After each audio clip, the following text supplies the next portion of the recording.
Mari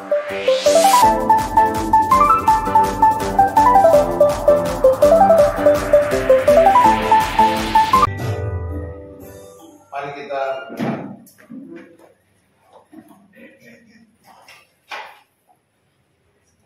Allah Bapa yang di surga, Bapa kami yang baik, tiba waktunya bagi kami untuk mendengarkan kebenaran firman Tuhan. Kami serahkan waktu pemberitaan ini dalam kuasa tangan-Mu, biar Roh Kudus sendiri akan menolong kami untuk dapat mengerti.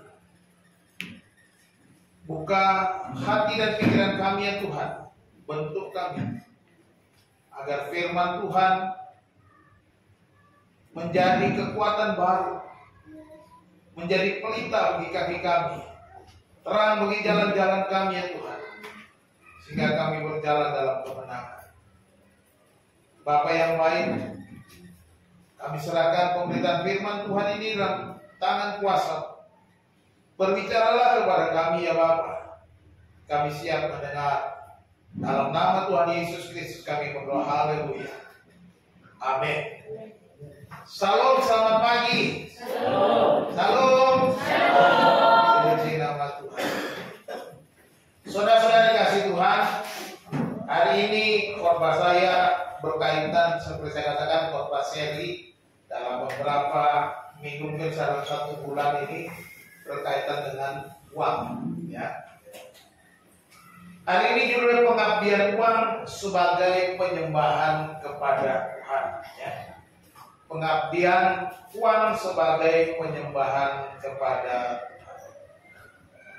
Bapak Ibu yang dikasih Tuhan, dari 39 perumpamaan Tuhan Yesus, ada 11 perumpamaan yang berbicara tentang uang. 11 perumpamaan dari 39. Dari sisanya 28 lagi. Ya. 11 perumpamaan itu berbicara tentang uang. Bahkan di dalam setiap 7 ayat dalam Injil Lukas, kalau kita jumlah Injil Lukas, perbandingan 1 dari 7 ayat itu berbicara tentang uang. Ya, bayangkan 1 dari 7 ayat perbandingannya dalam Injil Lukas berbicara tentang uang. Dan dalam seluruh Alkitab ada 2350 ayat di dalam Alkitab yang berbicara tentang uang.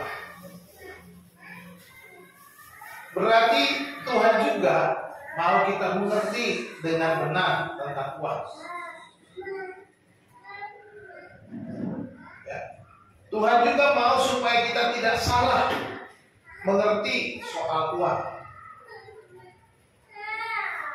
Tuhan juga mau supaya setiap orang percaya boleh berkemenangan dalam hal mengendalikan uang. Ya. Kita juga melihat uang tidak bisa dipisahkan dengan kita manusia. Ya. Seperti saya sudah katakan, uang bukanlah segalanya, tetapi segala-galanya perlu uang. Kita keluar rumah, kita naik angkot, kita perlu uang. Kita naik kendaraan pribadi, kita perlu bensin untuk beli bensin, kita perlu uang. Segala-galanya. Kita tinggal di rumah, kita perlu bayar listrik, kita perlu uang. Apa saja, kita makan setiap hari, kita perlu uang. Jadi uang tidak bisa dipisahkan dengan manusia. Sifat dan karakter kita selalu banyak berhubungan dengan uang. Hati-hati. Dan bahkan apa yang kita putuskan banyak berhubungan dengan uang, dan itu menunjukkan siapa diri kita. Ketika kita mengambil keputusan terhadap uang kita, akan menunjukkan siapa kita.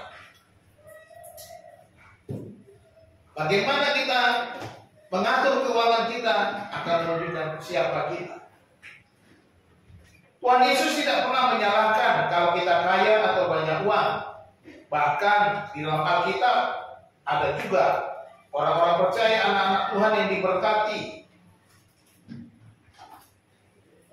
Ada yang kaya raya. Ya, contoh Abraham dijanjikan juga berkat jasmani, walaupun yang utama adalah soal keturunan yang besar untuk melahirkan Yesus. Tetapi Tuhan juga menjanjikan berkat. Aku akan memberkati engkau. Ya. Tuhan memberkati bukan hanya janji keselamatan dan tapi juga memberkati hidupnya. Tadi pagi saya baca renungan Ishak, keturunan Abraham ya. Ishak tinggal di Gerar dengan Abimelek, dan Ishak juga diperkaya oleh Tuhan ketika tinggal di negeri asing, ketika kelaparan ada di kampung halamannya, dia mengungsi ke Gerar. Tuhan bilang jangan pergi ke Mesir. Dia pergi ikut Tuhan ke Gerar. Dan di Gerar dia diberkati Tuhan dengan kaya raya. Akhirnya orang-orang raja di Gerar bilang, kalau bisa kalian pindah dari sini. Dia pindah. Demikian juga Tuhan memberkatinya ketika dia pindah dari tempat itu. Jadi kita lihat, tidak ada salah ketika kita punya uang. Ya, nggak salah.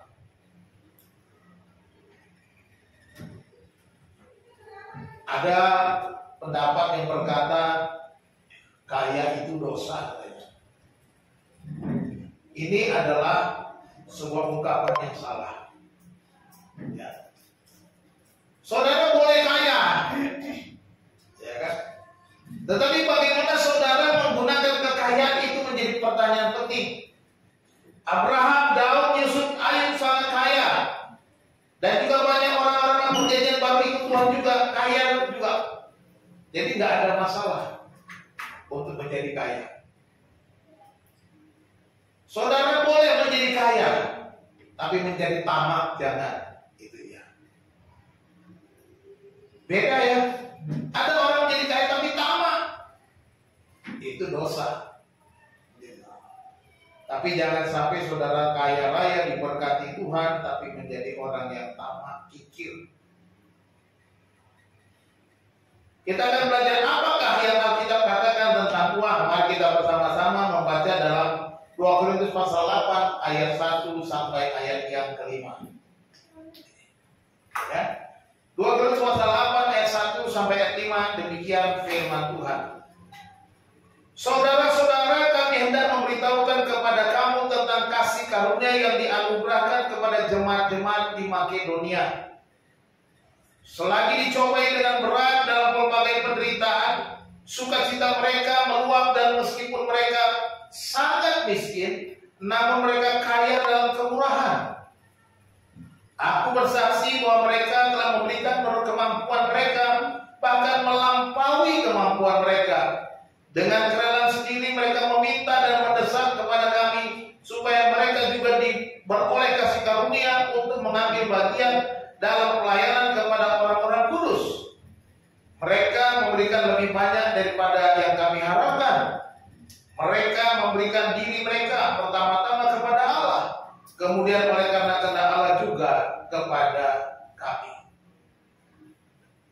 Korintus ada di daerah Akhaya. Rasul Paulus bersurat kepada gereja di Korintus memberi contoh tentang gereja di Makedonia. Gereja Makedonia itu apa saja? Tesalonika, Filipi. Dia berkata, saudara-saudara, kami hendak memberitahukan kepada kamu tentang kasih karunia yang dianugerahkan kepada jemaat-jemaat di Makedonia. Bagaimana jemaat Makedonia itu memperlakukan Rasul Paulus dalam pelayanan, dan bagaimana dengan sukacita mereka mendukung pekerjaan pelayanan. Gereja Filipi kalau kita baca luar biasa. Paulus berterima kasih. Demikian juga gereja di Tesalonika. Mereka luar biasa dalam pekerjaan. Itu sebabnya Rasul Paulus menjadikan ini sebuah perbandingan. Nah, sekarang kita akan melihat prinsip pengabdian pada Tuhan dalam hal uang. Ada 3 prinsip yang penting dalam hal pengabdian kepada Tuhan. khususnya bagaimana kita mengelola uang. Yang pertama, kita diingatkan bahwa pengabdian kita haruslah kepada Tuhan. Pengabdian kita harus kepada siapa? Tuhan. Perhatikan ayat yang kelima dikatakan, mereka memberikan lebih banyak daripada yang kami harapkan. Mereka memberikan diri mereka pertama-tama kepada Allah, kemudian oleh karena kehendak Allah juga kepada kami. Ini adalah pengabdian yang pertama harus kita berikan kepada Tuhan. Pengabdian apapun itu harus diberikan kepada Tuhan. Jemaat Makedonia penuh dengan kemurahan, dan itu karena mereka memberikan diri mereka kepada Allah. Seperti kita baca, mereka memberikan diri kepada Allah, tetapi juga kepada pelayanan Rasul Paulus. Kenapa mereka mengabdi pada Tuhan sedemikian rupa? Karena mereka mengerti karena Yesus yang datang dan mati untuk menebus dosa mereka. Itu kita baca dalam 2 Korintus pasal 9. Ya. 2 Korintus pasal 9 berbicara bagaimana orang-orang harus memberi kepada Tuhan. Prinsipnya harus jelas. Kebenaran itu harus kita ketahui. Kita juga sebagai orang percaya, kalau kita mengerti tentang pelayanan kepada Tuhan, kita tahu apa yang terbaik, maka kita akan memberikan pengabdian kita hanya kepada Tuhan. Termasuk pengabdian soal keuangan kita hanya kepada Tuhan. Bukan untuk mencari nama, bukan untuk mencari popularitas. Saya pernah jemaat yang lama-lama itu sekarang udah gak pernah datang, udah lama gak pernah datang. Tiap kali dia kasih persembahan, dia kasih persepuluhannya. Dia selalu tanya, sudah diumumkan belum persepuluhan saya? Dia mau kasih perpuluhan atau mau pengumuman saya ini orang yang kasih perpuluhan? Itu tidak ada artinya. Kau mau beri berapa saja sebesar-besarnya, kalau mau tutup pengumumannya, nggak ada nilainya buat Tuhan. Karena pengabdian kita, karena uang kita adalah untuk Tuhan, bukan untuk diri kita. Pengabdian kita bukan supaya kita dihormati, pengabdian kita bukan supaya kita dihargai, pengabdian kita bukan supaya kita popularitas kita di antara orang-orang lain. Saya adalah yang terbaik, saya penyumbang yang terbesar, saya orang yang memberikan dedikasi yang paling banyak di gereja. Bukan itu. Pengabdian kita harus kepada Tuhan. Lakukan dengan sukacita, lakukan dengan sukarela, tanpa paksaan, tanpa ada tekanan apapun. Lakukan itu karena pengabdian kepada Tuhan. Kan kita mau menyerahkan hidup kita kepada Tuhan. Apapun yang kita miliki untuk Tuhan.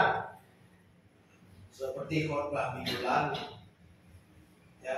Kita mau jadi ikut Yesus, mau jadi murid Tuhan, harus berani bayar harga dengan uang kita juga. Karena uang itu miliknya Tuhan, kita ngerti. Jangan pernah seperti orang-orang Farisi juga, kalau mau memberi dia ingin dihormati. Dan kalau kita memberi kepada ini sebuah pengabdian, apapun seberapa besar jumlah yang kita berikan, itu ada sebuah pengabdian kepada Tuhan. Memberi kepada Tuhan, bukan memberi kepada gereja, bukan memberi kepada pendeta, bukan memberi kepada organisasi, tetapi semuanya adalah pengabdian.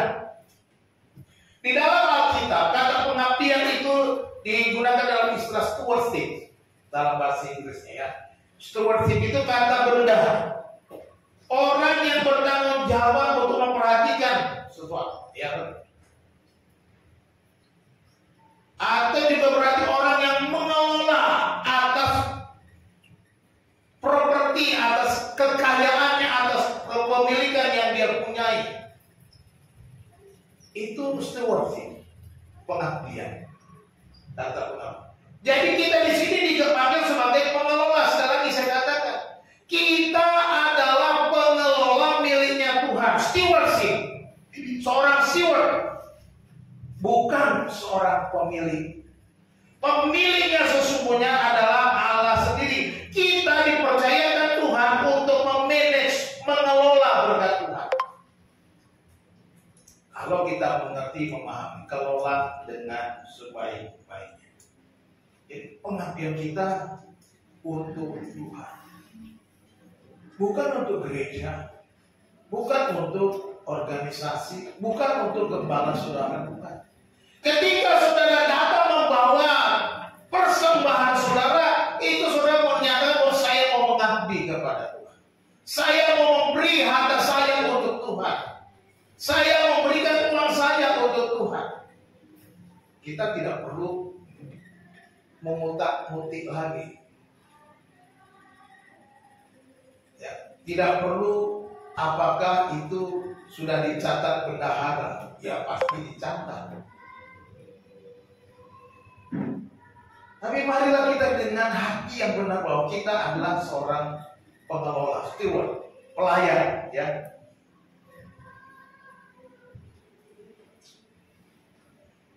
Bapak Ibu, dalam Mazmur 24 ayat 1 dikatakan, Tuhanlah yang mempunyai bumi serta segala, yang punya bumi serta segala isinya, dunia dan serta yang ada di dalamnya.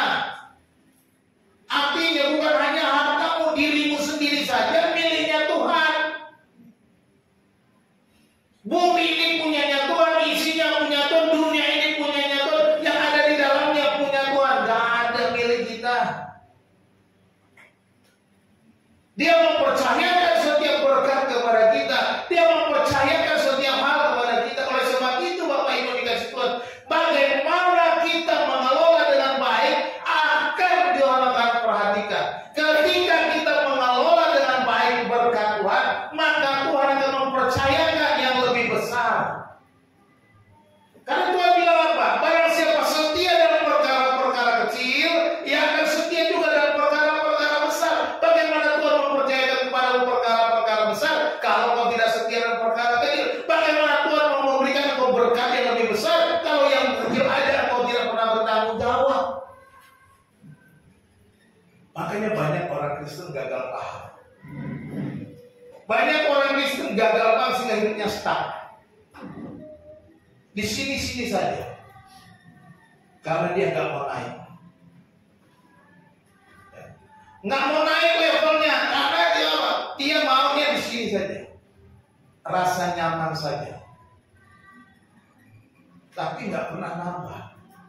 Karena Tuhan janji Tuhan akan mempercayakan perkara besar. Nggak mau yang besar, maka dikasih sedikit saja. Hati-hati. Bisa diambil Tuhan. Seperti orang yang punya talenta. Yang punya satu, ambil tuh talenta, ambil, kasih ke yang lain. Bisa diambil. Bisa dikurangi milik saudara. Tapi orang yang punya 10 talenta menghasilkan 10 talenta, Tuhan percayakan lagi yang lebih besar. Yang 5 talenta dipercayakan lagi lebih besar. Yang 1 talenta ambil dari dia, kasih ke yang lain. Makanya jangan saudara mau di level itu. Jangan sampai Tuhan ambil. Saudara nggak pernah naik. Kenapa? Saudara tidak setia. Ketika Tuhan percayakan setiap berkat, saudara tidak mau bertanggung jawab, saudara tidak mau menjadi pengelola yang baik, saudara tidak mau memberikan yang terbaik kepada Tuhan. Jadi ini milik Tuhan. Dia bisa dan berhak dan memutuskan apa yang harus dia lakukan. Dia bisa ambil alih. Sama seperti saudara kalau kerja di dalam sebuah perusahaan dengan mempercayakan, kau sebagai manajer di sini. Ketika kau tidak berhasil sebagai manajer, copot. Bisa dicopot? Bisa. Dicopot. Tidak ada jabatan, bisa. Kenapa? Karena tidak bertanggung jawab. Karena tidak melakukan tugasnya dengan baik.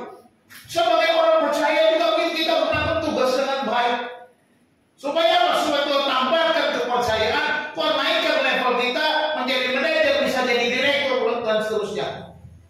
Kira-kira seperti itu. Jadi setiap rupiahmu hitung dengan baik, atur dengan baik. Semua milik Tuhan. Salah harus keluar. Ya. Saya sudah katakan, ketika kita memberi dan mempersembahkan sesuatu untuk Tuhan, ini bukan untuk gereja, bukan untuk program gereja, bukan untuk organisasi kita, tetapi untuk Tuhan semata-mata. Ada program dibuat, saudara beri, dukung pekerjaan Tuhan, tapi bukan pekerjaan, tapi untuk Tuhan. Tuhan dipermuliakan. Saudara punya lebih, beri lebih banyak daripada orang-orang yang tidak mampu, sehingga bisa membantu yang tidak bisa memberi banyak. Inilah prinsip yang kita lakukan sebagai orang percaya, sebagai keluarga Allah, sebagai seorang pengabdi, sebagai seorang manajer, sebagai seorang stewardship. Apa yang kita berikan itu semata-mata untuk Tuhan. Ya, kalau kita mikirnya ini kan buat gereja, enak banget itu, nanti saya kasih banyak, yang lain sedikit, nanti enak yang sedikit-sedikit, gak mau masih banyak. Gak usah pikir begitu. Kalau digerakkan Tuhan kasih banyak, lakukan kasih banyak. Kalau digerakkan kasih apa, ada kasih yang apa yang kau bisa berikan. Makanya dikatakan firman Tuhan dalam pasal 9 itu loh, itu yang berilah dengan sukarela tanpa paksaan, jangan dengan terpaksa, tapi dengan sukacita. Memberi itu dengan sukacita, bukan dengan terpaksa. Ya, amin. Ya. Kalau kita semakin cinta Tuhan, kita akan lebih sering memberi.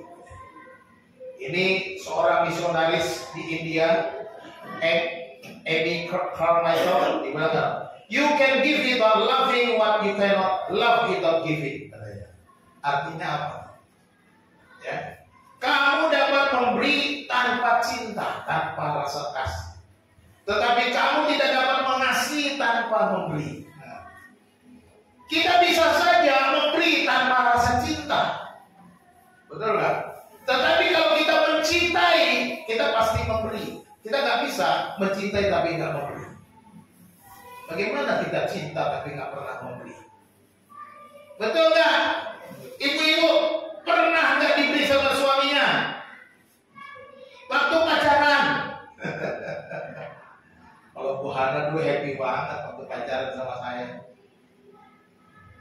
Ya Bu Hana ya, tanda cinta. Demikian juga kepada kalau kita cinta Tuhan, kita akan semakin memberi. Jangan cuma menerima Tuhan, mau yang minta, tapi nggak mau memberi kepada Tuhan, tidak mau mengembalikan bagiannya Tuhan. Kita sama saja tidak mencintai Tuhan.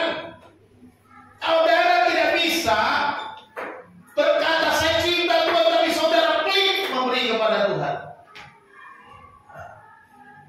Itu namanya cinta bohongan, ya, cinta palsu.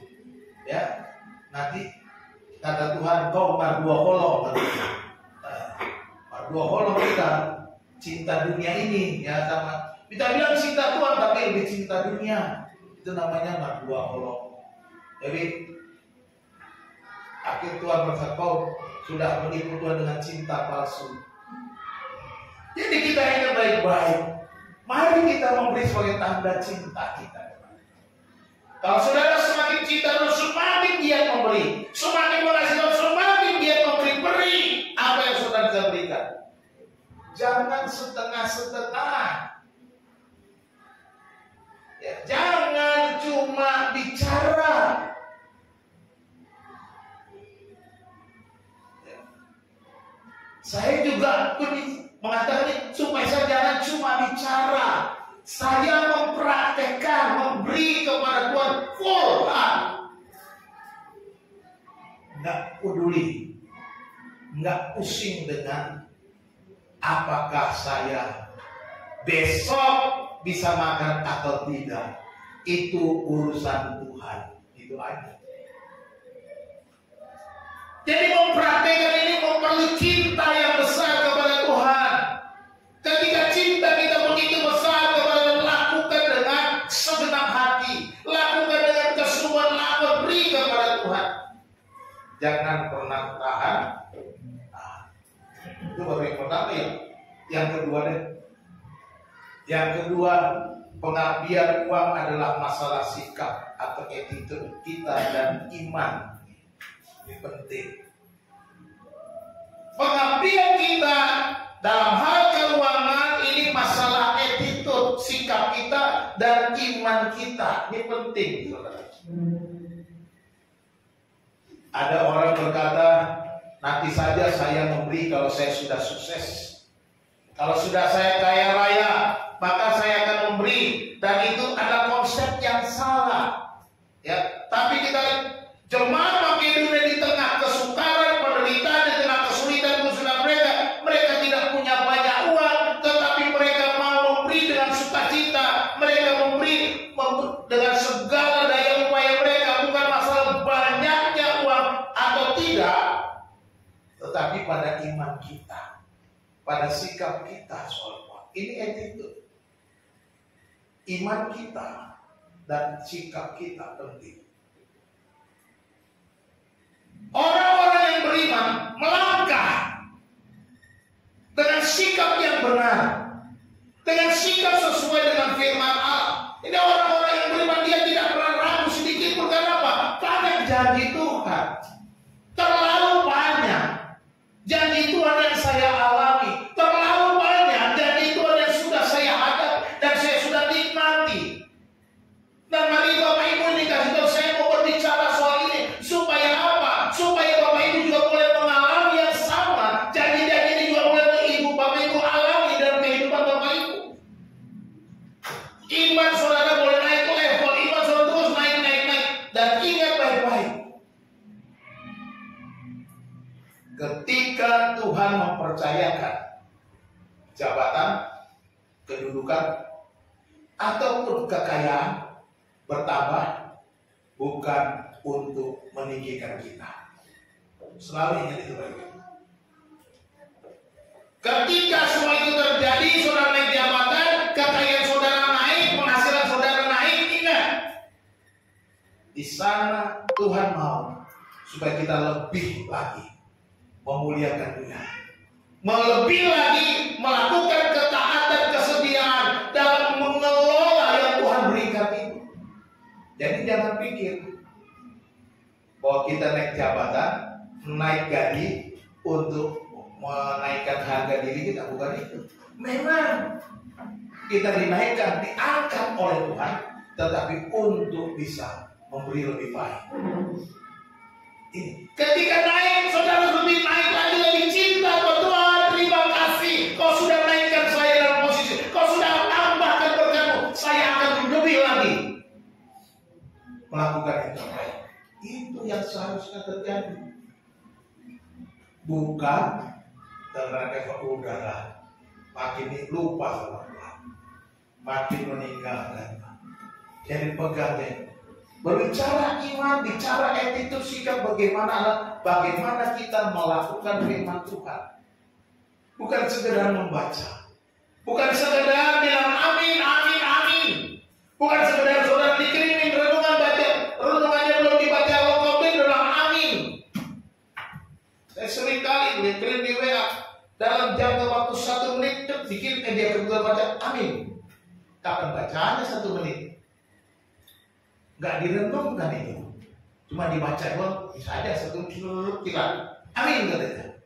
Kan bisa ada jamnya, bisa kelihatan. Makanya kalau balas itu tunggu dikit-dikit lah, biar nggak tahu nipunya. Tapi sama saya nggak ketahuan, tapi sama Tuhan tahu. Amin, amin. Saudara mendingan kalau saya bilang amin, saya nggak terlalu penting bilang amin. Balas dengan nggak penting, tapi bagaimana saudara melakukan firman Tuhan itu? Itu dia yang paling penting. Tapi kalau sudah melakukannya, sudah diberkati, saudara katakan amin dengan sukacita, wah itu Tuhan juga tahu. Tuhan akan anak.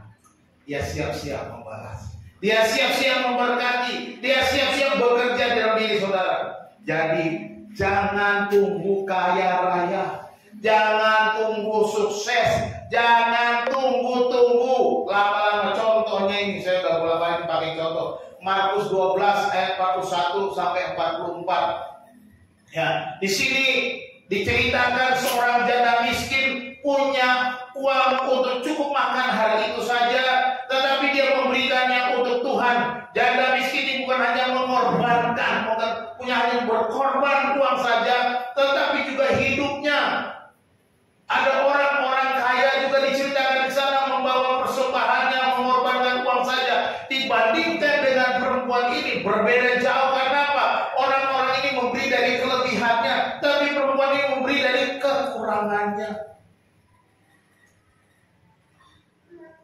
Kita seringkali makan Tuhan melihat hati, amin, betul. Tapi juga jumlahnya Tuhan tidak lihat. Tuhan juga perhatikan. Yesus lihat ketika rombongan orang bawa persembahan, orang-orang kaya memberi persembahannya, ada seorang janda miskin hanya memberi 2 peser. Yesus bilang apa? Sesungguhnya perempuan ini memberi lebih banyak. Perhatikan, lebih banyak berarti bicara apa? Jumlah, bukan nominal. Lebih banyak oleh karena dia memberi seluruh hidupnya, memberi apa yang dia punya. Sesudah itu dia tidak punya apa-apa lagi. Dia beri seluruh hidupnya untuk Tuhan. Dia lebih banyak dibandingkan dengan orang-orang yang memberinya dari kelebihan. Dari kelebihan itu belum apa-apa, itu baru sedikit, belum ada pengorbanan, belum ada sesuatu yang memberikan yang terbaik buat Tuhan. Itu hanya pemberian biasa buat Tuhan.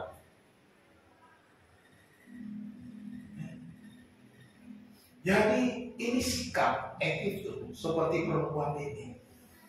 Sikapnya, imannya melakukan firman Tuhan. Nggak bisa dilepaskan ketika saudara bawa uang saudara. Apakah itu persembahan syukur saudara, persembahan pembangunan rumah ibadah, persembahan persepuluhan, apapun namanya itu.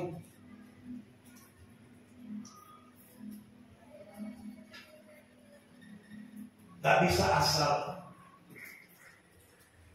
memberi. Harus dari hati. Harus dengan yang terbaik. Pikirkan dengan pengorbanan. Harus ada komitmen. Komitmen saudara dengan Tuhan. Tuhan, saya mau. Setiap bulan saya akan lakukan ini. Tuhan, saya mau, saya akan memberi untuk Tuhan. Dari apa yang saya punya. Ketika saudara janji, percayalah, Tuhan akan sediakan apa yang kau bawa untuk bulan depan. Amin. Perhatikan kalau kita lihat Abraham. Ketika Abraham diminta Tuhan mempersembahkan Ishak anaknya, apa yang Tuhan lakukan? Abraham, bawa anakmu yang tunggal itu, persembahkan ke tempat yang kutunjukkan. Abraham bilang, wah, yang bener aja. Tapi juga gua tunggu-tunggu umur 100 belum minta lagi. Masa diminta, masa dikorbankan, masa saya mau menyembelih anak saya? Itu kan orang-orang yang di luar sana yang gak percaya Tuhan mempersembahkan anaknya, mengorbankan. Aku gak mau Tuhan. Apakah Abraham bilang itu? Pagi-pagi dia siapkan kayu, dia siapkan keledai, dia siapkan api, dia siapkan. Dia bawa anaknya, ikut papa yuk. Mau kemana? Mau ibadah. Dia bawa bujangnya satu. Kamu ikut kami ya, antar kami, temenin kami. Kami mau pergi ibadah. Siap Tuhan. Berangkatlah mereka. Di kaki gunung Abraham kepada bujangnya. Kamu tunggu sini. Kami mau berduaan aja di atas untuk ibadah. Siap Tuhan. Ya. Sampai di atas dalam perjalanan. Kenapa sekarang? Ini gimana sih papi? Ini sudah ada kayu bakar, sudah ada api. Anak dombanya mana, Pi? Ishak bertanya. Logikanya jalan. Mana, Pi, anak dombanya? Katanya mau ibadah, mau kasih persembahan. Jawab Abraham apa? Tuhan menyediakan anak domba baginya, anakku. Inilah keimanan. Tuhan menyediakan anak domba baginya, anakku. Jadi saya mau katakan, kalau kau mau memberikan kepada Tuhan, Tuhan sudah menyediakan apa yang kau beri. Tetapi kalau kau tidak bisa memberi, berarti kau tidak bertanggung jawab. Berarti kau sudah merampas miliknya Tuhan. Kau sudah ambil bagian Tuhan. Dan kau pakai sendiri dan harusnya itu diberikan kepada Tuhan. Jangan. Ketika di atas gunung itu didirikan mezbah, diletakkan kayu bakar, Ishak pun diikat. Ishak tidak meronta, tidak melawan, dan diangkat di atas kayu bakar. Ketika Abraham hendak menusuk anaknya, Tuhan berkata, Abraham, Abraham, jangan kau apa-apakan anak itu, sebab sekarang aku tahu iman. Tiba-tiba ada suara meh, meh. Ada anak domba. Tuhan menyediakan yang Tuhan mau dipersembahkan. Jadi saudara dikasih Tuhan, jangan gunakan persembahan untuk yang lain. Gunakan untuk Tuhan, berikan untuk Tuhan. Jangan manipulasi Tuhan. Tuhan tahu kalau kau memanipulasi.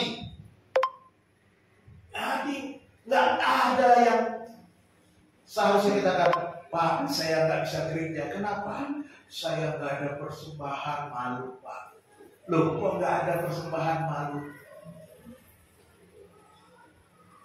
Kemana persembahanmu? Apa kau tidak makan kemarin? Makan, Pak. Tadi pagi makan, Pak. Lah kalau kau bisa makan, masa nggak ada persembahan? Kalau perlu kau puasa untuk kasih persembahan. Ya, pengabdian namanya. Untuk Tuhan saya mau datang kepada bawa persembahan. Abraham datang kepada bawa persembahan. Semua kalau dari perjanjian lama sampai perjanjian baru, orang-orang yang datang kepada bawa persembahannya. Jangan sampai gak bawa apa-apa. Jangan sampai tangan kosong. Ya. Jadi ini sikap, attitude, iman kita kepada Tuhan. Masih berbicara attitude. Billy Graham bilang begini, Billy Graham. Apa nih? Buku Cek adalah sebuah dokumen teologis yang akan menceritakan siapa dan apa yang Anda sembah. Billy Graham, Pastor Billy Graham, pengkhotbah terkenal, sudah almarhum beliau. Dipakai luar biasa, jadi penginjil besar di Amerika. Di seluruh dunia dia dipakai. Buku Cek itu adalah dokumen teologis, jadi yang asal-asalan. Orang kan di sana pakai buku Cek.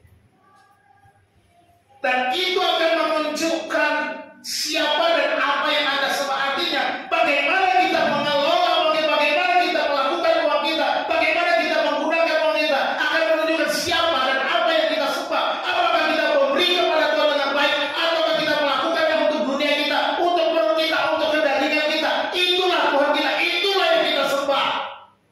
Ingat, jangan salah. Ya, jangan salah. Billy Graham bilang hati-hati gunakan uangmu. Hati-hati gunakan hartamu. Salah menggunakan menunjukkan siapa yang Anda sembah. Apa yang Anda sembah? Kedagingankah? Dunia inikah? Atau Tuhan? Ya. Kalau kita buka sama-sama Matius 6 ayat 19 sampai 20 ini juga sudah saya bagikan kemarin. Ya. Dalam Matius 6 ada prinsip-prinsip yang Tuhan mau mengajarkan. Harta ada dua katanya. Dikatakan ada harta di bumi dan ada harta di sorga. Uang kita tidak bisa kita bawa ke surga, tetapi yang kita berikan untuk Tuhan akan diingat di masa kekekalan. Ya. Rupiah, dolar, nggak bisa kita bawa ke surga. Kita bisanya simpannya di BCA, Bank Sentral Asia.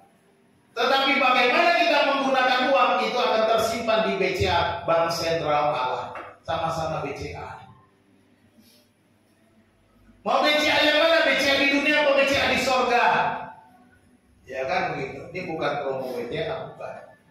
Supaya bagus saja korbannya. Mau yang ketika kita simpan rupiah kita di BCA dunia, tak ada gunanya. Tetapi ketika kita gunakan untuk pekerjaan Tuhan, memberi kepada itu tersimpan di BCA sorga, Bank Sentral Allah. Harta kita ada di dunia, ada di luar. Ya, harta di dunia dan harta di surga. Juga diajarkan di sini bahwa perspektifnya ada dua. Katanya, mata yang melihat dan mata yang tidak melihat. Kalau mata yang melihat ini berfokus pada masa sekarang, sedangkan mata yang tidak berfokus pada masa depan. Hawa nafsu daging selalu berbicara soal sekarang. Apa yang kita gunakan? Mata adalah perintah tubuh katanya.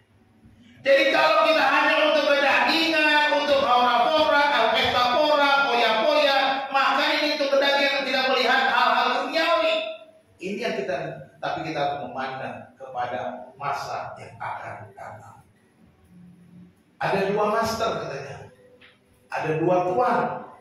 Ya, uang dan Tuhan, mamon dan uang. Kamu tidak dapat menyembah kepada dua tuhan. Kamu tidak dapat menyembah kepada mamon tapi juga kepada Tuhan. Tak bisa kata Tuhan.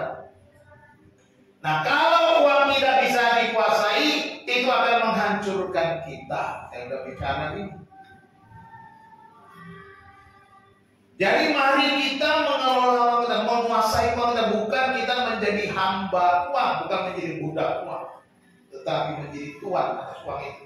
Dan Tuhan adalah tuannya kita. Yang harus kita taati, kita lakukan maunya, perintahnya, setia kepada Tuhan kita. Jadi jelas, bagaimana kita mengelola uang kita? Mungkin saat kita sekolah atau masih muda, kita harus mulailah punya konsep dan prinsip yang baik. Sehingga pada saat kita bekerja atau kaya atau sukses, kita tidak dikuasai oleh uang dan tetap mengabdi pada Tuhan. Ini penting. Buat anak-anak muda masih sekolah, nih anak remaja pemuda, kalian harus pikirkan ini. Yang sudah tua ini sudah terlanjur basah. Mereka harus mulai dari nol. Sayangnya nggak ketemu saya dari dulu. Ya, jadi kalian yang muda ini hati-hati dengan uang kalian.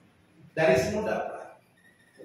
Saya mengelola uang saya dari saya masih kuliah. Ketika saya ambil keputusan ikut Tuhan, setiap uang saya kelola dengan baik. Tidak pernah saya pakai untuk hal-hal yang tidak berguna. Membantu teman kuliah, membayar uang kuliah teman, membantu teman yang nggak bisa makan, saya lakukan itu pada waktu saya kuliah. Tetapi ketika kita bantu, saya bukannya malah semakin berkurang, semakin bertambah. Saksinya ada Wahana sendiri bilang, kok lucu ya waktu kita, kok semakin hari kok kami mungkin berhati ya. Kenapa? Karena saya sudah memberi. Teman saya nggak bisa bayar uang kuliah, kenapa kamu nggak mau daftar, nggak mau kuliah lagi, mau mundur?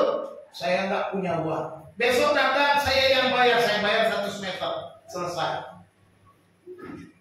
Kenapa kamu tidur saja? Apa kamu sudah makan? Udah bohong, kamu belum makan. Sekarang kamu bangun, kita makan sama-sama. Makan. Mulai hari ini kita masak di asrama. Saya yang beli barang-barang makanan. Kita masak bareng-bareng, kita makan bareng.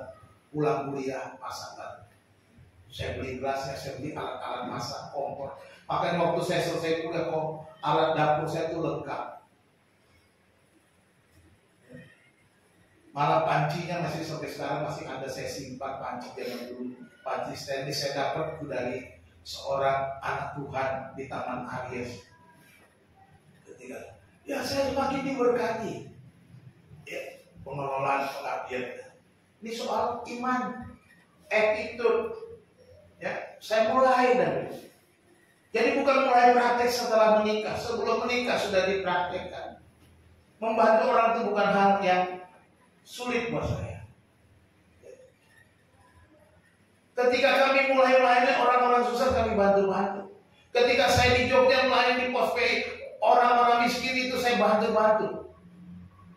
Saya tanya, kamu talentanya apa, mau buat apa, supaya bisa memberi kepada Tuhan. Saya katakan begitu. Pak, saya misalnya bikin besek, Pak, nganyam bambu itu besek, modalnya berapa? Beli bambu segini-gini, sekian ribu, Pak. Nih uangnya, beli bambu, kamu bikin besek. Kamu apa? Saya mau dagang asongan, Pak. Berapa modalnya segini? Ini modalnya kamu. Tapi ingat, jangan lupa itu milik Tuhan, dari Tuhan. Beri perpuluhannya setiap bulan dari penghasilan. Saya buat mereka, kan tadi kalau saya nggak punya uang, nggak punya ngasih persekutuan, saya buat begini. Waktu masih kuliah, udah begitu. Jadi kelola dengan baik, ini attitude iman kita. Dan apa yang saya terima sekarang, ini merupakan apa yang saya tabur dulu. Buah-buahnya, panennya. Dan saya masih percaya, masih akan terus panen.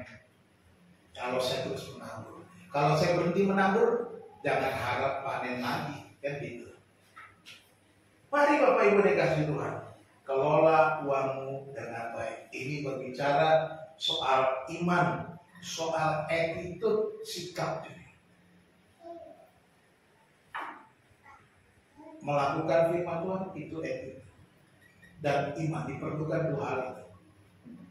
Yang ketiga, anugerahnya cukup bagi kita. Amin.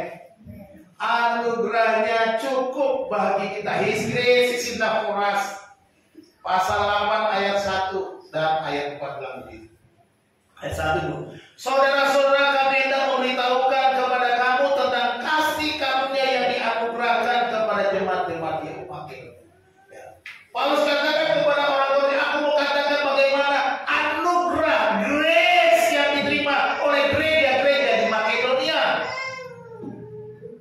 Jadi apa yang mereka perbuat, apa yang mereka lakukan oleh karena grace, anugerah Tuhan is enough. Oleh karena anugerah yang besar maka aku bertindak. Oleh karena anugerah yang besar aku melakukan. Aku mau terlibat, aku mau memberi untuk Tuhan, memberi seluruhnya untuk Tuhan. Ayat 4 yang dikatakan, dengan kerelaan sendiri mereka meminta dan mendesak kepada kami supaya mereka juga peroleh kasih karunia yang untuk mengambil bagian dalam pelayanan kepada orang-orang kudus. Gereja-gereja Makedonia juga mendesak Rasul Paulus supaya terlibat membantu orang. Kalau kita baca tadi pada pasal 9-nya, bagaimana mereka mendukung gereja Yerusalem yang pada waktu itu sedang dalam kesulitan, sedang dalam terjadi kelaparan, dan gereja-gereja mendukung gereja Yerusalem, dan gereja Akhaya atau gereja Korintus diajak juga mendukung. Ya, mereka kata ini karena anugerah Tuhan, ini karena grace-nya Tuhan, ini karena kasih karunia Tuhan, maka kami mau supaya kami terlibat. Jangan biarkan kami tidak bisa berbuat apa-apa, sekalipun kami miskin, sekalipun kami kekurangan, tetapi dengan kekurangan kami, dengan keadaan kami yang terbatas, kami mau menyatakan grace Tuhan itu dengan apa yang bisa kami beri. Itulah yang harus kita lakukan di dalam hidup kita. Bapak Ibu Saudara yang dikasihi Tuhan, His grace is enough. Kasih karunia Tuhan tidak berhenti pada keselamatan. Keselamatan kita memang anugerah, memang kasih karunia. Tetapi grace itu terus menyertai hidup kita. Di tengah penderitaan jemaat Makedonia, mereka masih bisa berkata, His grace is enough for us. Dan masih mau memberi di tengah-tengah kekurangan mereka. Ini yang harus kita pelajari. Jangan tunggu-tunggu. Bukankah anugerah itu sudah kita terima? Bukankah grace itu sudah kita terima limpah-limpah? Siapakah kita? Kita yang tadinya berdosa, kita yang tidak layak, kita yang cacat celah, tetapi Yesus membayarnya dengan darahnya yang mahal. Dia menerima kita apa adanya, dia mengorbankan hidupnya dan mengangkat kita menjadi anak-anak. Bahkan dikatakannya, engkau adalah sahabatku, engkau saudaraku. Grace-nya indah. Sekarang apakah kita mengabaikan grace itu? Mari kita melakukannya. Memberi. Jangan sampai tidak mau ambil bagian. Seperti gereja-gereja Makedonia. Mereka tidak mau. Tidak terlibat. Seringkali gereja kita juga ketika ada acara, oh keluarga ini kayaknya lagi susah, nggak usah dipungut. Undang. Ketika saudara orang nggak usah dipungut, jangan sampai saudara, ya begitu nggak dipungut. Jangan begitu. Saudara harus dengan seperti saya mau terlibat dengan segala kekurangan, dengan segala keterbatasan, dengan segala keberadaan saya tetap mau terlibat seberapapun yang bisa saya buat. Apakah itu pikiran, apakah itu tenaga, ataukah itu $1, $2, tidak ada masalah. Tetapi hati kita melakukan yang terbaik, inilah yang bisa kita berikan kepada Tuhan. Itu jangan tunggu-tunggu. Ya, inilah gereja Makedonia, kata Rasul Paulus kepada orang Korintus. Mereka mendesak supaya terlibat. Nggak mau dianggap, nggak mau apa-apa. Paulus kata, kasihan juga. Mereka miskin, mereka kekurangan, nanti bagaimana? Tapi mereka mau. Sukacita itulah yang membuat Rasul Paulus berkata, wah luar biasa. Mereka paham, mereka mengerti, grace is enough. Anugerah cukup. Tidak perlu ada balasan yang setimpal. Perhatikan ya. Mereka tidak perhatikan apakah nanti aku akan jadi kaya setelah memberi, bukan itu. Tetapi aku memberikan ada grace-nya Tuhan. Grace is enough, bukan untungku apa. Jangan pikir untungmu apa. Sebab engkau sudah ditebus, sudah dibayar lunas dengan darah yang mahal. Di Alkitab ada orang-orang yang mati karena uang. Ya, Kain membunuh Habel karena apa? Karena sakit hati, karena persembahannya ditolak oleh Tuhan. Itu bicara soal harta, soal uang ini, persembahan.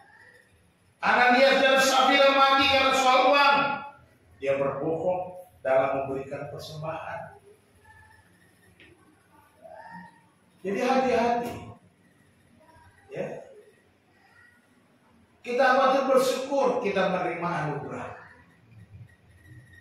Kita patut bersyukur karena kita boleh ada karena anugerah Tuhan semata-mata. Jadi kita harus selalu bertanggung jawab mengelola setiap berkat Tuhan. Pengabdian uang sebagai penyembahan kepada Tuhan. Pengabdian hanya untuk bukan yang lain. Pengabdian bukan untuk diri kita. Bukan untuk sebuah popularitas, bukan untuk nama besar, bukan untuk terkenal supaya nama kita ditempel di dinding gereja, penyumbang terbesar dalam gereja ini, bukan itu. Dan saya tidak akan lakukan. Jadi kalau saudara mau berharap seperti itu, silakan angkat kaki. Ya. Karena saya nggak akan buat nama saudara di dinding gereja. Biarkan cuma nama Tuhan saja ada di dinding gereja. Amin. Termasuk nama Pak Ferdinand pun jangan tulis di dinding gereja. Nggak ada gunanya. Cukup nama saya di batu nisan saya saja nanti. Ya. Pengabdian kita hanya untuk Tuhan. Pengabdian uang adalah soal sikap attitude dan iman. Ya, pengabdian kita ini bicara attitude dan iman kita. Kita harus melangkah dengan iman. Melangkah dengan iman, melakukan kebenaran-kebenaran firman Allah. Pengabdian dengan uang itu kita merasa anugerahnya cukup. Bukan seberapa untungku, seberapa yang akan kuperoleh selanjutnya, tetapi anugerahnya, His grace is enough for me. Anugerahnya cukup bagiku, itu saja yang kita katakan. Aku tidak peduli apa yang kudapatkan, aku mau memberi hidupku untuk Tuhan.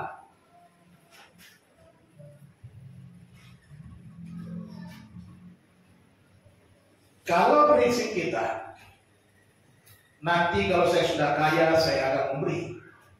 Kita tidak akan pernah memberi pada saat kita berkelimpahan. Karena itu kembali lagi kepada attitude dan penyembahan kita kepada Tuhan.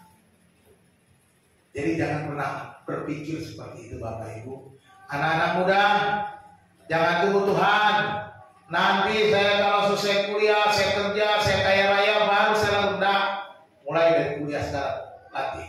Mulai dari uang jajanmu, latih. Saya sering ajarkan anak-anak saya, uang jajanmu jangan lupa. Kadang-kadang kalau sekolah Pak bersumpah, pakai uang jajanmu untuk kasih persembahan. Jangan udah kasih uang persembahan, uang jajan minta persembahan lagi. Berarti kau mau pakai uangmu untuk jajan semuanya, bukan. Jajan kan untuk transportnya, untuk apa keperluan pakai, latih. Mulai dari situ. Ketika sudah latih untuk Tuhan, maka kita terbiasa, dan kemudian ketika kita beranjak dewasa, ketika kita bekerja, ketika kita berumah tangga, kita akan mengaturnya dengan baik. Kalau kita ingin sukses dan kaya, itu baik. Tapi saat hasrat kita sangat kuat dan lupa sama Tuhan, itu akan berbahaya. Kiranya hati kita selalu mengabdi pada Tuhan dalam situasi apapun. Keadaan kita sekarang ini tetap mengabdi. Jangan sampai lupa pengabdian kita hanya untuk Tuhan. Uang itu bisa mempermudahmu atau dipakai untuk menyembah Tuhan. Dua hal ini. Uang bisa mempermudah kita, uang juga kita bisa pakai untuk menyembah Tuhan. Ya. Penata layanan atau stewardship adalah penyembahan kepada Allah. Ya. Seberapa baik seorang penata layan yang telah engkau lakukan? Ini menjadi tantangan bagi kita. Steward itu atau penata layan atau manajer lah, saya kata bahasanya sebenarnya penata layan atau steward bagaimana. Kita harus menata semua keuangan kita.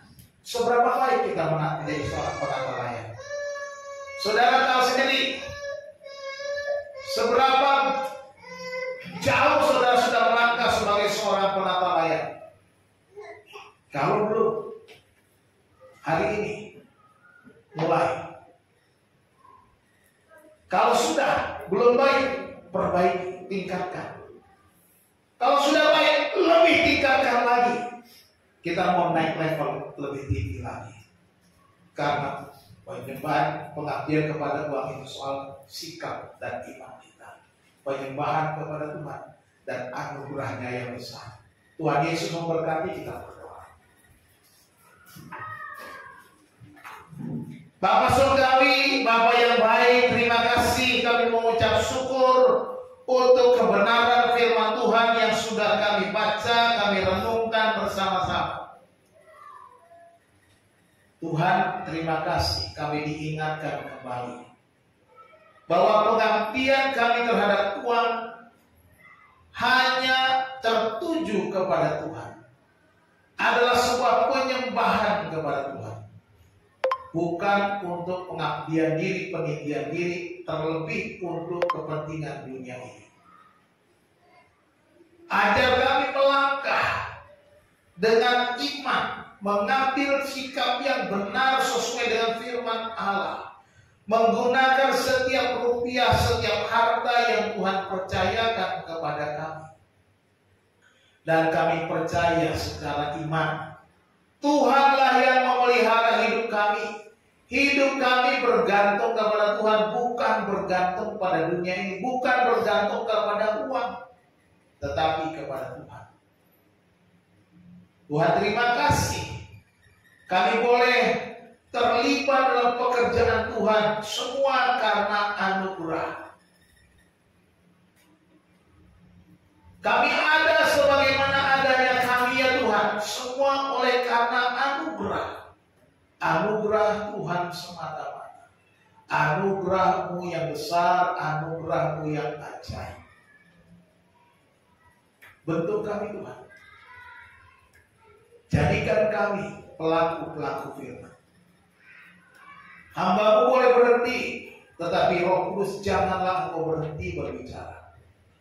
Teruslah berbicara di hidup kami, di hati kami, di setiap momen kesempatan yang kami lalui, di setiap detik kehidupan kami hari lepas hari. Supaya ketika kami mengambil keputusan soal uang kami melakukannya dengan penuh tanggung jawab sebagai seorang penata layan yang baik. Sebagai penyembahan kepada Tuhan. Sebagai rasa syukur atas anugerah yang kami berikan. Terima kasih Bapak. Kami mengucap syukur atas kebenaran firman hanya di dalam nama Tuhan Yesus Kristus Juru Selamat kami. Haleluya. Amin.